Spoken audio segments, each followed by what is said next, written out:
Bus ಎಲ್ಲರಿಗೂ ನಮಸ್ಕಾರ. ಹೇಗಿದ್ದೀರಿ ಎಲ್ಲರೂ? ಬೇಗನೆ ನಮ್ಮ ಚಾನಲನ್ನು ಸಬ್ಸ್ಕ್ರೈಬ್ ಮಾಡಿ, ಹಾಗೆ ಪಕ್ಕದಲ್ಲಿರುವ ಬೆಲ್ ಐಕಾನನ್ನು ಕ್ಲಿಕ್ ಮಾಡಿ ಸ್ನೇಹಿತರೆ. ಕ್ರಿಕೆಟ್ನಲ್ಲಿ ನಾವು ಹಲವು ದಾಖಲೆಗಳನ್ನು ನಾವು ನೋಡಿದ್ದೇವೆ. ಅದೇ ರೀತಿ ಹಲವು ಸಾರಿ ಸೋತಿದ್ದನ್ನು ನೋಡಿದ್ದೇವೆ, ಹಲವು ಸಾರಿ ನಾವು ಗೆದ್ದಿದ್ದನ್ನು ಕೂಡ ನೋಡಿದ್ದೇವೆ.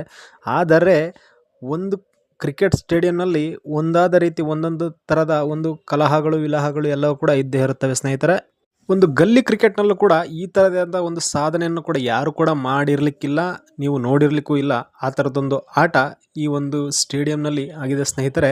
ಅದು ಎಲ್ಲಿ, ಅದು ಹೇಗೆ ಅಂತೇಳಿ ನಾನು ಈ ವಿಡಿಯೋ ಮುಖಾಂತರ ನಾನು ನಿಮಗೆ ತಿಳಿಸ್ತಾ ಹೋಗ್ತೀನಿ ಸ್ನೇಹಿತರೆ. ಇಡೀ ಜಗತ್ತಿಗೆ ಕ್ರಿಕೆಟನ್ನು ಕಲಿಸಿರತಕ್ಕಂಥದ್ದು ನಮಗೆ ಇಂಗ್ಲೆಂಡ್. ಅಂದರೆ ಇಂಗ್ಲೆಂಡ್ ಬ್ರಿಟಿಷರು ನಮಗೆ ಈ ಕ್ರಿಕೆಟನ್ನು ಕಲಿಸಿರ್ತಾರೆ. ಆದರೆ ಇದೇ ಕ್ರಿಕೆಟ್ನ ಇಂಗ್ಲೆಂಡ್ ಅವರು ಯಾವ ರೀತಿ ಆಡಿದ್ದಾರೆ ಅಂತ ನಾವು ಒಂದು ಸಾರಿ ನೋಡ್ತಾ ಹೋಗೋಣ ಬನ್ನಿ. 2 ರನ್ಗೆ 10 ವಿಕೆಟ್ ಕಳೆದುಕೊಂಡಿದೆ ಸ್ನೇಹಿತರೆ. ಅದು ಎಲ್ಲಿ ಅಂತ ಹೇಳಿದ್ರೆ ಇಂಗ್ಲೆಂಡ್ನ ಮಿಡಲ್ ಸೆಕ್ಸ್ ಕ್ರಿಕೆಟ್ ಕೌಂಟಿಯಲ್ಲಿ ಈ ವಿಚಿತ್ರ ಹಾಗೂ ಅಪರೂಪದ ಪ್ರಸಂಗ ಜರುಗಿದೆ ಸ್ನೇಹಿತರೆ. ಪಂದ್ಯವು ನಾರ್ತ್ ಲಂಡನ್ ಸಿಸಿ 3ನೇ 11 ಮತ್ತು ರಿಚ್ಮಂಡ್ ಸಿಸಿ ಡಿ 4ನೇ 11 ತಂಡದ ನಡುವೆ ನಡೆಯಿತು. ಈ ಪಂದ್ಯ ರಿಚ್ಮಂಡ್ ತಂಡ ಟಾಸ್ ಗೆದ್ದು ಬೌಲಿಂಗ್ ಆಯ್ಕೆ ಮಾಡಿಕೊಂಡ್ರೆ ನಾರ್ತ್ ಲಂಡನ್ ತಂಡ ಮೊದಲು ಬ್ಯಾಟಿಂಗ್ ಅನ್ನು ಆಯ್ಕೆ ಮಾಡಿಕೊಂಡಿರುತ್ತೆ. ಹಾಗಾಗಿ ನಾರ್ತ್ ಲಂಡನ್ ತಂಡ ಮೊದಲು ಬ್ಯಾಟಿಂಗ್ ಮಾಡಿ 426 ರನ್ ಗುರಿಯನ್ನು ನೀಡುತ್ತೆ. ಅದರಲ್ಲಿ ಡೇನಿಯಲ್ ಸಿಮನ್ಸ್, ಅದು ನಿಮ್ಮೆಲ್ಲರಿಗೂ ಕೂಡ ಗೊತ್ತವ್ರು ಯಾರು ಅಂತೇಳಿ, ಅವರು 140 ರನ್ಗಳನ್ನು ಬಾರಿಸ್ತಾರೆ. 427 ರನ್ಗಳನ್ನು ಬೃಹತ್ ಗುರಿಯನ್ನು ಬೆನ್ನಟ್ಟಿದ ರಿಚ್ಮಂಡ್ ತಂಡ 5.4 ಓವರ್ಗಳಲ್ಲಿ ಕೇವಲ 2 ರನ್ಗಳಿಗೆ ಆಲ್ಔಟ್ ಆಯಿತು.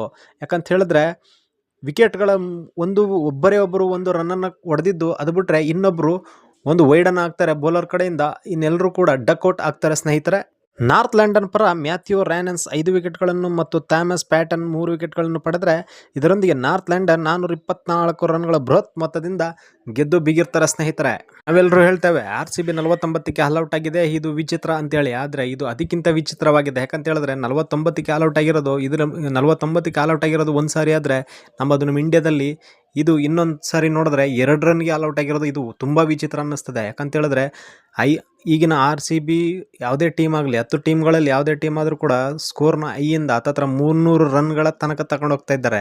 ಆದರೆ ಇಲ್ಲಿ 10 ರನ್ಗಳು ಕೂಡ ಹೊಡಿಲಿಕ್ಕೆ ಆಗಲಿಲ್ಲ, ಅಂಥ ಪರಿಸ್ಥಿತಿ ಬಂದಿದೆ ಸ್ನೇಹಿತರೆ. ಇನ್ನು ಮುಂದೆ ಕ್ರಿಕೆಟ್ ಯಾವ ರೀತಿ ಇರ್ತದೆ ಅಂತೇಳಿ ನಿಮಗೆ ಕೂಡ ಗೊತ್ತಿರುತ್ತೆ. ಕಮೆಂಟ್ ಮಾಡಿ ಸ್ನೇಹಿತರೆ, ಹೇಗಿರುತ್ತೆ ನಿಮ್ಮ ಜೀವನದಲ್ಲಿ ಕ್ರಿಕೆಟ್ ಅಂತೇಳಿ, ಎಷ್ಟು ಖುಷಿ ಪಡ್ತೀರಾ ಅಂತೇಳಿ. Thank you.